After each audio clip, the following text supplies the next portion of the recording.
One reason why most people won't relist with their buyer's agent or their seller's agent is because of the lack of follow through or the lack of just, being connected, and so, that's where your money's at, is making sure that, when I'm generating buyer leads, right, I have systems in place to make sure that I stay in touch with them, but not just stay in touch with them from a money aspect, but it's building that personal relationship with them.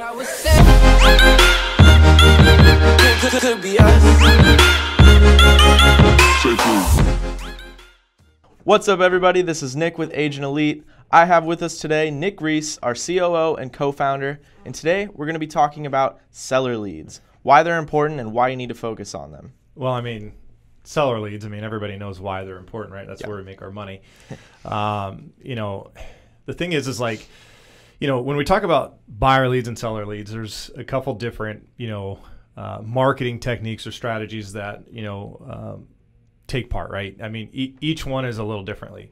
Most of our buyer leads are coming through, Google, right? They're coming through the search engines, or, people are moving out of town, so they don't necessarily know specific agents or, who to contact or reach. And that's why, primarily the internet marketing, Google, search engines, that's where you're getting a lot of your buyer leads from. But when we talk about seller leads, it's a completely different story. Most people that are looking to sell will typically, list with an agent that is dominantly, marketing heavily in that area, or they go, with a friend or a family member or someone that they know. We always say 80% of most of a real estate agent's money will come based on NAR, right? Will come through their sphere of influence. It's their referral network, right? What's interesting is 64% of sellers, find their agent through a referral by either a family or a friend. And so I think this is where like social media plays a really big role, especially when it comes to staying in touch with your sphere of influence. I think it should be a primary focus when we talk about seller leads. The thing is like, we can set our prospects up or, our leads up on, marketing automation or drip email and things of that nature. At the same time, it's not as personable, right, as social media has allowed, us to be or interact with our sphere. And, the whole idea is making sure that we're consistently staying in front, of the people that we do know and the people that we come across. And the best way to utilize that is, through Instagram or even through Facebook. It gives me the ability to continually post every time I sell a listing, which, obviously keeps me in front of my sphere. But it also gives me the ability to market and showcase myself as an expert, on a consistent basis without being too spammy, right? Mm-hmm. And then the other statistics really that I came across is 70% of sellers would definitely use the same agent again. Yeah. The challenge with, not even a challenge, but one reason why most people won't relist with their buyer's agent or their seller's agent is because of the lack of follow through or the lack of just, being connected. Yeah. And so, that's where your money's at, is making sure that, when I'm generating buyer leads, right, I have systems in place to make sure that I stay in touch with them, but not just stay in touch with them from a money aspect, but it's building that personal relationship with them. Yeah, it's like a friendship almost. And then how many friends do they have? So, obviously what I'm trying to do is build this long-term relationship. So not only when they're ready to sell, they're going to list with me, but when they have family members or friends that are looking to either list or sell, that I'm the first person that they're thinking of. Yeah. And if I'm not staying in front of those people, right, on a personal level, then the chances or the percentages of that decrease dramatically. And I think that's what agents really need to understand, right? Now, there's, other different ways. That's just when we talk about referral, sphere of influence, right? That's probably the most important. Mm-hmm. Right. And being consistent at everything that we do, right, from a social media standpoint, is going to be super important. And then there's also, there's also other ways that we can, get out there to generate, additional seller leads, right? Making sure that, we're staying consistent within, our farming area. And a lot of times agents want to spread themselves, too thin and want to farm a whole entire city. But if you're really looking to generate some, seller leads, focus on, several different communities, right? And become the local expert in that specific community, right? Making sure that holding garage sale events or just community events, movie nights, being able to throw those things, but you just want to make sure that your name is just always there. Well, and it's something that you would say would have to be genuine too. Like, it can't be something that you just kind of fake. You really have to be in it. You really have to want to be a part of these communities, to make it work, right? You want to, just with anything, right? I think people can really tell whether you're being genuine or whether you have an alternative motive, right? Yeah. But, how passionate are you and how involved are you will determine, if someone's going to list with you or not. Yeah. I see it all the time. Even in my neighborhood, I'm driving around. I know who the dominant agents are based on how many yard signs are out in the neighborhood. And obviously they're doing something right. But not only that, it's like I'm getting consistent marketing pieces, via, the mailers and stuff that are always have their name on it. And so, I know these, 2 or 3 agents by name, and I don't even know them, right? And that's the kind of, that's what a really good marketing strategy will do, is allow you to feel like you know them directly, but not even have ever really met them. So if I set aside, what I do, right? If I'm ever looking to list my house, there's 3 people that I can call based on names, based on marketing pieces, based on them farming the heck, out of my neighborhood. Yeah. And that's what separates those 3 agents, and that's why they dominate that, that neighborhood, versus,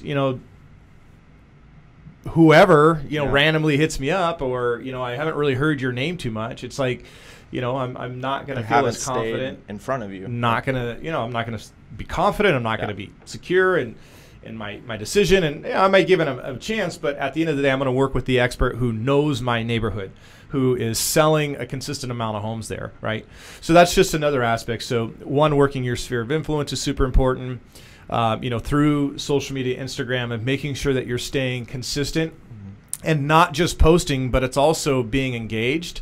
It's also, responding, commenting, and keep the political stuff and, all the other stuff out, out of your posts, right? You never know your audience. But, making sure that you're liking their photos. All it takes is one like. They can see who likes. And I think nowadays it's probably, we all want reassurance, right? We all want to feel popular, right? Right? And I don't know about you, but even like stories, Instagram stories, when you post a story, it shows how many people viewed it. Everybody clicks on how many people liked it to see who liked it, right? Yeah. Who am I engaging with? And, so make sure that you like their family photos, comment, just little things to stay in front of your sphere is super important. So understanding that. Okay, and then we talked about, obviously dominating your market, local farming areas with property cards, postcards, flyers, brochures, unique branding on your yard signs that are really going to separate you from all the other agents that are in there.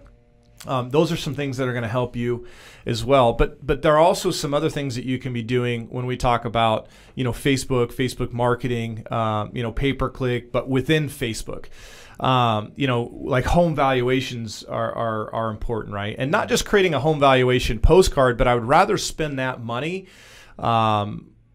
in ads via Facebook, because at least I know who looked at it, how many people looked at it, age group. I mean, it's going to give me all this information. And plus, I can really hone in on certain demographics within Facebook. So if I want to target, let's say, want to know what your neighbor's home sold for, click here, right? Takes me over to an unbranded home valuation landing page. I fill out my information, and that's the whole idea, is to obviously drive that traffic and capture that lead. Yeah. But by doing that, within Facebook, we can really hone in on to certain age groups. So, I can target the 30 to 55 plus, right, within 5 miles of this radius, who, so you can kind of get really creative and hone in on that. And that's one really good way to, generate seller leads, is making sure that, one, your website provider gives you the ability to create landing pages with home valuation lead capture forms built in that are unbranded. The best way to convert is really through unbranded, lead capture forms when we're talking about Facebook and Google, right? When you start branding just yourself, a lot of times agents or just potential sellers and buyers will back out. When it's unbranded, they think they're going to get the information needed right away. It's not necessarily associated to any one agent, and the conversion rate tends to be a little bit higher on those. So that being said, Facebook is another way. So if you don't want to invest into the property cards or postcards, which are still important, but at the same time, you want to make sure that your website is able to track the return on investment on those property cards, postcards. But I can tell you what, the conversion rate via Instagram and Facebook are going to be a lot better, and our ability to track who's visited the website, and who's looked at that ad, how many people I reached. Just more detailed analytics. Absolutely, right? Yeah. So those are just a couple things. And then also, expired listings and FSBOs. A lot of agents, I think, are too afraid to, make that initial call. It's becoming really confident in who you are and becoming the expert in that area. I mean, at the end of the day, rejection's all part of the game. But, the one who's picking up the phone, the one who's, prospecting these FSBOs, the one who's calling these expired listings, and yeah, you might have to make 200, 300, 400 calls, but shit, even if you had to make, and excuse my language here, but even if you had to make 1,000 calls, right, to get one listing, that's worth it in itself. Yeah. So, when we really focus on generating seller leads, you don't need to get so divulged into just the internet marketing. We can do it in other ways, right, that will give us a better return on investment. And the reason why we're having this conversation is because a lot of times we get agents that, well, how do I get more seller leads?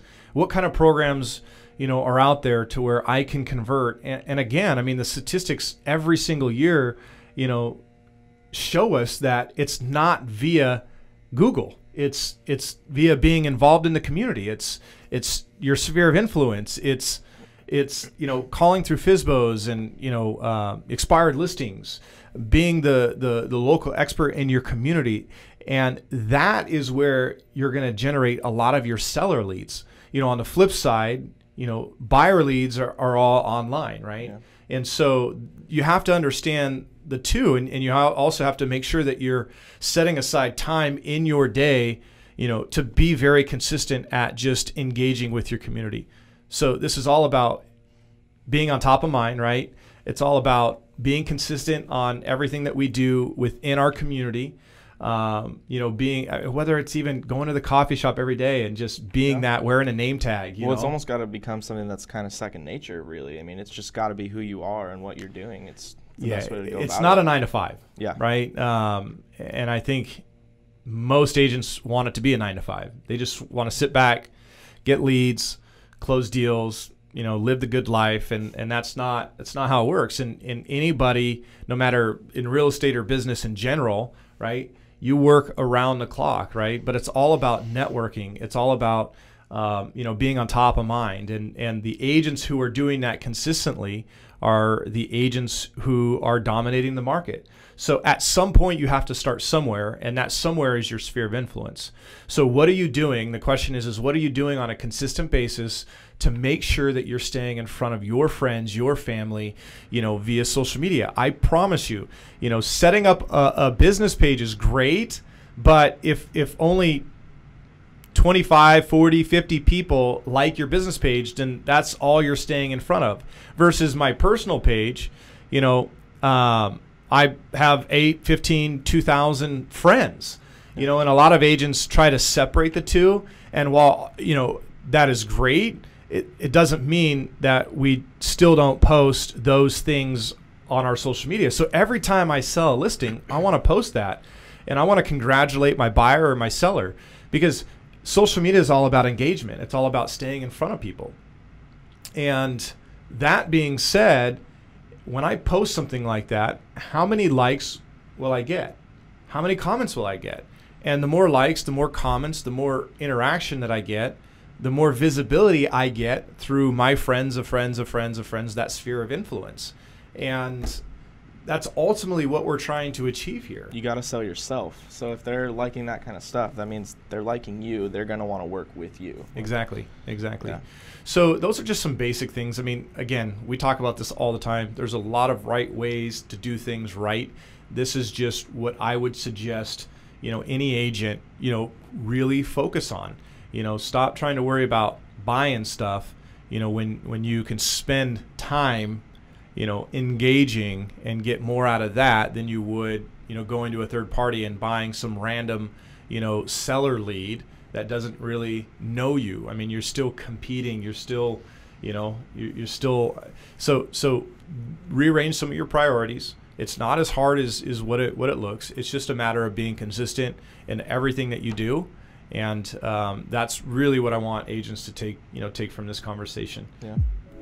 Yeah. All right. I think we covered some good points there. Really appreciate you on this one, Nick. If you guys have any questions at all, feel free to reach out to us at support@agentelite.com. You can check out our website at Agent Elite, or you can visit us on social media at Agent Elite or at Agent Elite Inc. Thank you guys again. Stay tuned for next week.